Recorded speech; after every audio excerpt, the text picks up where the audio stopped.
5:50 p.m. Pick up sliced Dietz and Watson deli meat, freshly made Italian bread, and Lewis Dairy Milk. Gary Gulman. Hey, how are you? Good morning. Great. Hi, good morning. It's Bill and Jessica, Power 1017. How are you? I'm excellent, thanks. Yeah, absolutely, man. Thank you so much for coming on. We appreciate it. You're a comedian. For people who don't know, give us a rundown. Where are you from? And how have you been doing, like, over the past, year and a half, almost 2 years, getting through this whole COVID situation, given that you're a comedian and performing out and all that?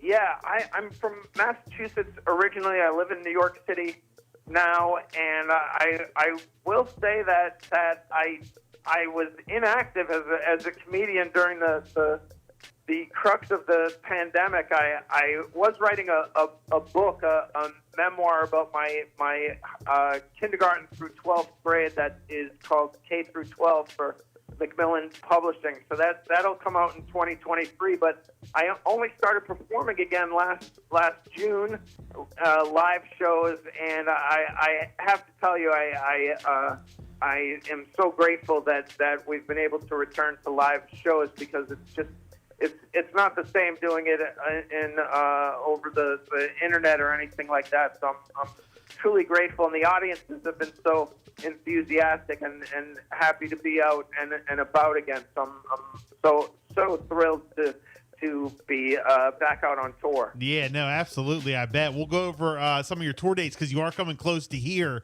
after the first of the year. So we'll talk about that in a sec. But I got to ask you about the book just real quick. And please don't take this any disrespect. You're a comedian, so you might laugh at this. At least I hope so. Anyway, what made you come up with the idea of writing? Just, hey, you know what? I'm going to write a book about K through 12th grade. You know what? We're in a pandemic. I'm home, and let me just write a book about K through 12th grade. Like, was it? And I'm sure the book's great, and I want to pick it up. I'm just wondering where you came up with the idea. Well, I think I didn't know that a lot of people don't remember their first day of school, and they don't remember the names of the teachers they had, and I remember phone numbers of people I was friends with in third grade. So really? I have this uncanny memory and all these very funny stories and memories, and when I pitched it to a publisher, I found that there were 4 or 5 other publishers who were interested in publishing this idea. So it was just sort of this I guess a blessing and a curse. Yeah. And this trick I have where I remember things in a very vivid and specific way. Wow. No, I mean, I was just wondering, so, I mean, the book sounds great, sounds funny. Definitely something that I probably wouldn't have thought about. So definitely looking forward. You said 2023? Yeah. The spring of 2023, tentatively, but you never know with these things. Sometimes they take longer than you expect. Right. Well, you have 3 tour dates now that you're coming back that have been rescheduled. So they're back on starting December the 16th, 17th, and 18th. But you actually come around this area after the first of the year, January 22nd. You'll be at the Warner Theater in Washington, D.C. And we're on the Eastern Shore in like Ocean City, Maryland, Rehoboth Beach, Delaware. So we're about great. we're about 2.5 hours away. And then in March you'll be in Newark, New Jersey, which is close to your hometown. But for people who've never seen you live, what can they expect? I mean, how are your shows? How do your shows go?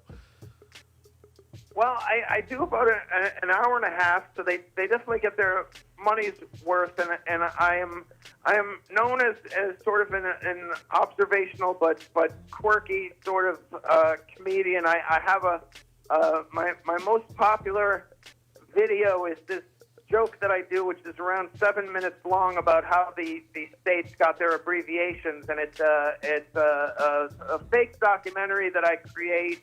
And it at last count, it had about 35 million views on Facebook. So oh wow, it's very popular, and it sort of made me known to a broader audience. And I had done it on Conan a few years ago, and I still get messages every day about people who are who are just discovering it for the first time. Yeah, I bet. How is it to be a comedian in 2021? I mean, like with the cancel culture and everybody getting offended over everything. Is it tough to kind of stay away or from like certain subjects and topics? It's got to be, right? Well, I've never really had an issue with that, and I also feel like that at my level, I can say anything I really want. I don't want to say anything that's particularly cruel or insulting. I guess the thing is that I find it ironic that people are saying they can't say anything, but they're saying it on a Netflix special in which they were paid millions of dollars. So I think there's some irony there. It's just you can't say certain things and then do commercials for AT&T, and you sometimes can't say certain things and be the host of an NBC talk show or ABC, whatever it is. There are limits, I guess.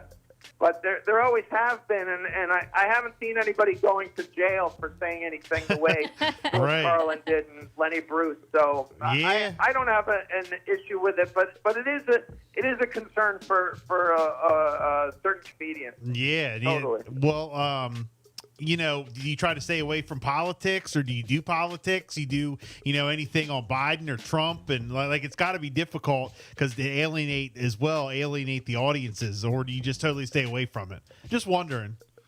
I've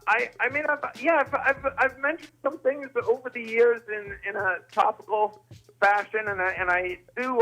I think if you are a comedian now doing politics, it's really hard because you're going up against all the talk shows and the Twitter and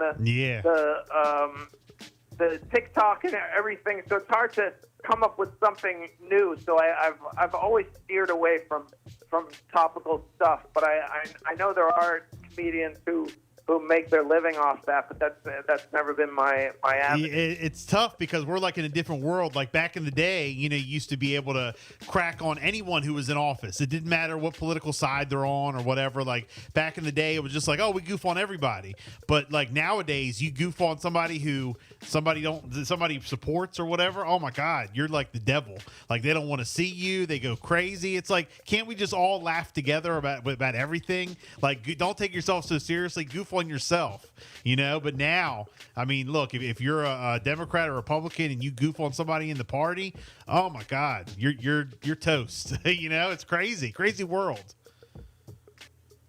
It can be complicated. I haven't really found that. I mean, I work at a club in New York City every night, the Comedy Cellar, and people do jokes about both sides, and the audiences are pretty reasonable about it. I mean, part of it is that they're drawing from all over the country to these shows, so there's a mixed group. But I don't think it's as stark or grim as we've been told. I think most people are pretty reasonable out there. Okay, yeah, the media hype.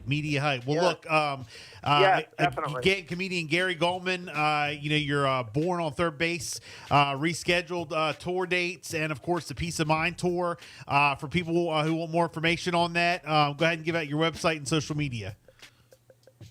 Yes, GaryGulman.com. Gulman is spelled Gulman, and then I'm at Gary Gulman and at Gary Gulman on Instagram and Twitter and Facebook, Gary Gulman. So thank you so much for taking the time to have me on the show, and hopefully we'll be able to meet in person one of these times. Yes, sir. Absolutely. Thank you so much. Looking forward to seeing you. Have a great day. Okay. Okay. Thanks, guys. Have a great day. More hits coming up.